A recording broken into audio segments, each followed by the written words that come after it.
नमस्कार मित्रांनो, आज आहे ना काही जुगाड लागलं नाही. आता चाललो एमटी घरी, म्हणजे फक्त 200 रुपये कमवले आज. काय होतं धंद्याचं असं आहे ना, कधी 19-20 चालूच राहतं. तर काय करणार, भरपूर जणांनी गाड्या घेतल्या, त्याच्यामुळे ना नाशिकमध्ये खूप गाड्या झाल्या. तर धंद्याचा फ्लो आहे ना थोडा कमी झालाय, थोडा म्हणजे बऱ्यापैकी कमी झालाय. कठीण काम आहे रे बाबा, कसं हो काय माहिती. काय माहिती का, आता नवीन जे पोर आहे ना मार्केटमध्ये, त्यांना काय वाटतं माहिती आहे का, की नवीन नवीन गाडी घेतल्याच्या नंतर ना धंदाला जोरात असं वाटतं बरं काय. का बरं माहिती आहे का, ओला उबरची थिअरी काय माहिती आहे का, तुम्ही नवीन गाडी जॉईन केली ना तर तुम्हाला बुकिंग कंटिन्यू देत राहील. आता हे बघा, आता ठाण्याची बुकिंग आली मित्रांनो, तर नाशिकवरून ठाण्याचा रेट काय पाहिजे तुम्हाला काय वाटतं? कमीत कमी 2500 रुपये तरी पाहिजे ना नॉर्मली. 2500, 2600, 2700. बघा चेक करा किती आहे. 1700 रुपयामध्ये नाशिकवरून ठाण्याला जायचंय मित्रांनो. किती? 1700 रुपयामध्ये. कसं काय म्हणून जाईल? 1721 रुपये म्हणजे लय वाईट परिस्थिती यार. कस काय शक्य आहे? हा, अशी वाट लावून ठेवलेली ओलानी धंद्याची. कसा धंदा करायचा मला सांगा तुम्ही. 1700 रुपये ठाणे, आणि तिथं गेल्याच्या नंतर तिथं पण भरपूर वेळ थांबायचं. लकीली पडली तर पडल नाशिकची, नाही तर गेले आपले 4-5 तास तिथं वाट पाहत बसायचं. अशी परिस्थिती. पण जे यंग नवीन पोर आहे ना, तर त्यांचा भ्रम काय माहितीये का, की धंदा लई. एक दिवस 3000 झाला म्हणजे काय रोज थोडं 3000 धंदा होतो यार. आता 200 रुपये सकाळपासून आलेलो आहे मी, सकाळपासून 8:30ला आलेलो आहे मित्रांनो. आता 3 वाजता आहे, फक्त 200 रुपये धंदा झालेला आहे. आणि आता ठाण्याची बुकिंग पडली कितीची? 1700 रुपयाची. म्हणजे धंद्याची अशा प्रकारची वाट लागलेली आहे. आणि काय जो या गाडी धंदा आहे ना, तो समोरच्याला काय सांगतो की आता नका घेऊ गाडी. तर नवीन पोरांना काय वाटतं माहिती का, जे नवीन मुलं गाड्या घ्यायची लय इंटरेस्ट असतो त्यांना, ते काय त्यांना काय वाटतं की यार हा खोटं बोलतोय, याच्या स्वतःच्या गाड्या असताना आपल्याला बोलतो की गाड्या घेऊ नका.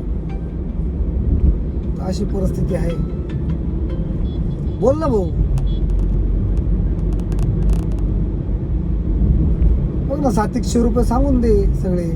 600 रुपये तर जा ड्रॉपला. बघा आता नवीन मित्र आहे आपलाच, एक बुकिंग आली त्या बिचाऱ्याला, गाडी घेतलेली. 400 रुपये दाखवत होते, सोला वाईनला जायचं बरं एवढं लांब. त्याला म्हटलं भाऊ 700 रुपये घे म्हटलं. 600-700 रुपये कमीत कमी परवडले पाहिजे. रेट नाही का पूर्ण कमी करून टाकले बऱ्यापैकी, उबरनी पण आणि ओलानी पण. आता पहिले ओलाच्या जे आजची 1700 रुपयाची बुकिंग पडली होती ना आता याची ठाण्याची, ती काही दिवसांपूर्वी किती भेटायची माहिती आहे का? 2500 रुपये, 2600 रुपये भेटायची काही वर्षांपूर्वी. तर आता इतकी बेकार परिस्थिती आहे ना, एवढे हाल करून टाकले या ओलानी आणि उबरनी पण. काय आणि दिवसेंदिवस आहे ना गाड्या वाढतच चालल्या मित्रांनो. आणि पण लोकांना यार काय सांगावं, काय बोलावं सांगा बरं. आपण बोलायला गेलो तर कमेंटमध्ये काही पण बोलता की जायला तुमच्याकडे गाड्या आहेत, तुम्ही गाड्या घ्यायला नाही लावते, विकून टाकणं मग तुला परवडत नाही, असं तसं. काय माहिती का, तुमच्याकडं प्रायव्हेट धंदा असला ना मग गाडी घ्यायला काहीच हरकत नाही. तुमची काही लाईन असेल थोडीफार.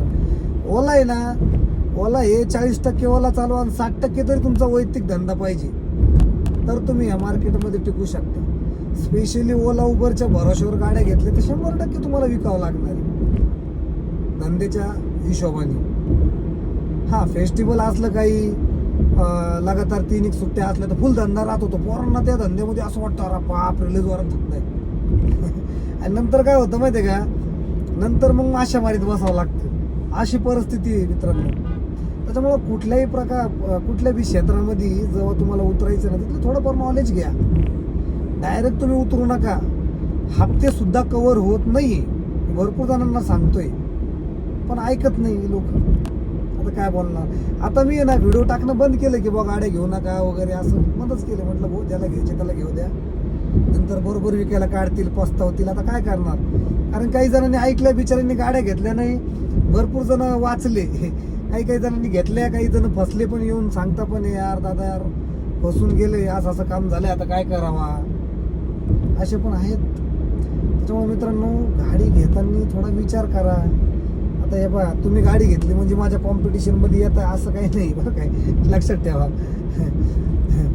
कॉम्पिटिशनला भरपूर दुनिया पडलेली, पण मग तुम्ही उठून सुटून याचं त्याचं ऐकून नुसतं गाड्याच घ्याल तर नुकसान व्हाल, लक्षात ठेवा. आता मला काही दिवसांपूर्वी म्हणजे 1 आठवडा झालं, माझे पुण्याचे एक फॉलोअर्स होते, पुण्यावरून त्र्यंबकेश्वरला 2700 रुपयात आली होती. 2700 रुपयात पुण्यावरून त्र्यंबकेश्वर, एवढं मोठं डिस्टन्स आहे मित्रांनो, विचार करा तुम्ही. 2700 रुपयात तो विचार आला. मी म्हटलं भाऊ तुम्ही एवढ्या कमी रेटमध्ये का बरं आले?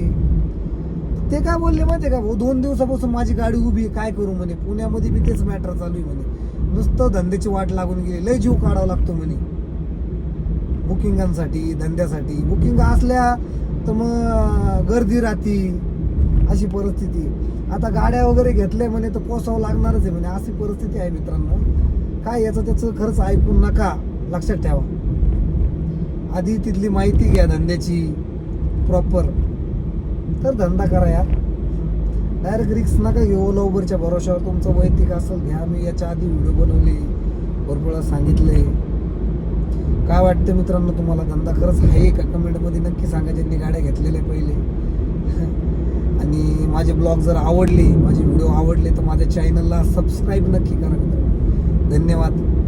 भेटू नेक्स्ट व्हिडिओमध्ये, ब्लॉगमध्ये आपल्या. धन्यवाद.